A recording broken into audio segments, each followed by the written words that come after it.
Let's look at a couple of examples of converting binary numbers into decimal.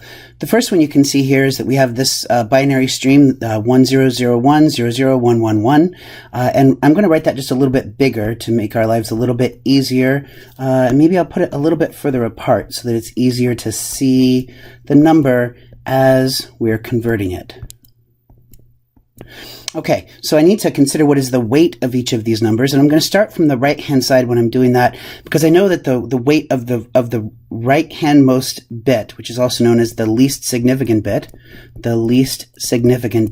by the way, that makes the one on the left-hand side the most significant bit. I know that the weight of that one is going to have to be 1. And then the weights are going to double as we move left. So we're going 16, 32, 64, 128, 256. So if I double check here, I've got 1, 2, 3, 4, 5, 6, 7, 8, 9 bits.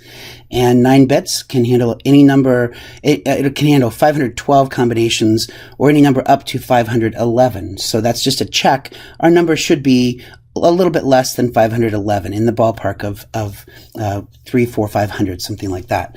So what I can do is I can just identify which bits have a 1 in them. So you can see here that I have 256 plus, I skip the 128, I skip the 64 because those have zeros. I go to 32 plus, skip the 16, skip the 8 because they have zeros, plus 4 has a 1, plus 2 has a 1, plus 1. And I've, like Julia Childs, I have pre-cooked this one. I already did this in my calculator. That's 295 in base 10. And so 295 in base 10 in decimal is the same thing as 1001 00111 in binary. We can do pretty much the same thing in converting the second number into decimal. So I'm going to have, I'm going to go ahead and write it out again. I'm going to write it out a little bit bigger. 101101. Once again, I'm going to write the powers of 2 underneath them. So that's 1, 2, 4, 8, 16, 32, 64, 128.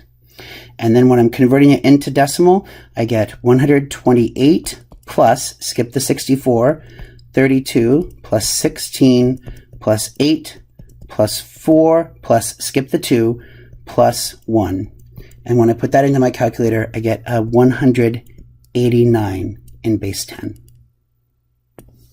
So those two examples show that it's actually not too hard to convert from binary into decimal, but what it does require, what it does rely on, is having a pretty good knowledge of the powers of 2. And so this is one of the reasons why I emphasize the importance of the powers of 2 in the lesson.